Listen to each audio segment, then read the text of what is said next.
কাজ তোমরা করতে হইব। তো তোমরা কাজ করতে গেলে কি করতে হইব, আমাদের কিছু এলাকা ভিত্তিক যে কি কি কাজগুলো আছে এগুলো তুলে দেবো তোমরা গ্রুপের মাধ্যমে। তো গ্রুপে তুলে দিলে কি হবো, আর ডোনেশনের দায়িত্ব হচ্ছে আমাদের, আর কাজ করার ইয়ে হচ্ছে তোমাদের। তো তার জন্য আমি সবাইকে বলি, যারা যারা অ্যাক্টিভ থাকো না, আর যারা যারা বয়স শূন্য চলে যাও, আমি চাই যে সবাই আমাদের অ্যাক্টিভ থাকবা। আর এই ফাউন্ডেশনের বিষয়ে, আর এই ফাউন্ডেশন দিয়ে আমাদের এই শাহপুর মধ্যপাড়াকে এবং কি মানুষ অন্যরকম ভাবে জানে এখন বর্তমানে, ঠিক আছে কিনা কথাটা। এবং কি আমরা এই আজকের মিটিংটা বসার উদ্দেশ্য হচ্ছে, আমাদের কাছে হাতে ইতিমধ্যে দুইটা কাজ থাকে।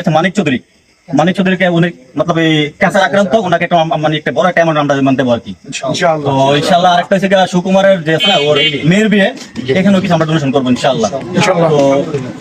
তো আরো অনেক কাজ আমাদের মাধ্যমে আছে।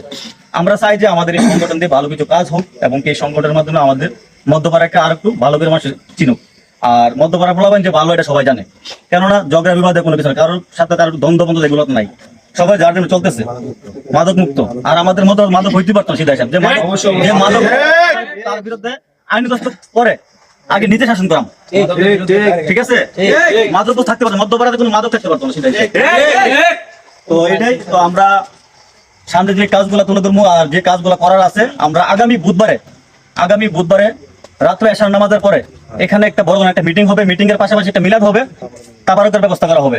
আমি সবাইকে থাকার অনুরোধ জানাচ্ছি, এবং ইনশাআল্লাহ যাদের সাথে যার কন্ট্যাক্ট নাই সবাইকে অবশ্যই মুখে বলতে হইব।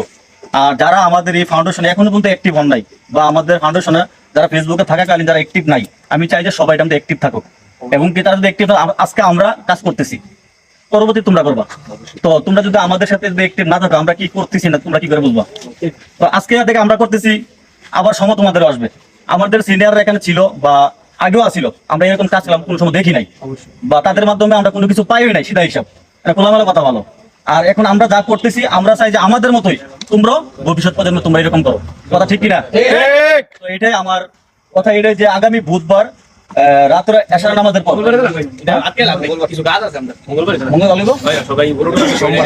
কালকে সোমবার, মঙ্গলবার এশার নামাজের পরে এখানে মিটিং হবে, সবাই বসে থাকবা। মিটিং এর পাশাপাশি মিলাদ হবে একটা, এবং একটা কেক কাটা হবে, এর পাশাপাশি একটা আজকে বক্তব্য সংযুক্ত।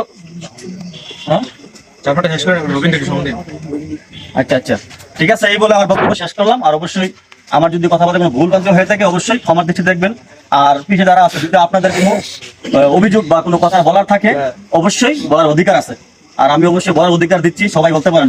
কারোর যদি সমস্যা থাকে যা কারোর মনের মধ্যে কোনো হিংসা, বৃদ্ধি, নিন্দা কোনো কিছু থাকতে পারবে না, ঠিক কিনা। এই বলে আমার বক্তব্য শেষ করলাম। ইতিপূর্বে রবিন, ছোট ভাই রবিন কিছু কথা তুলে ধরবে এখানে।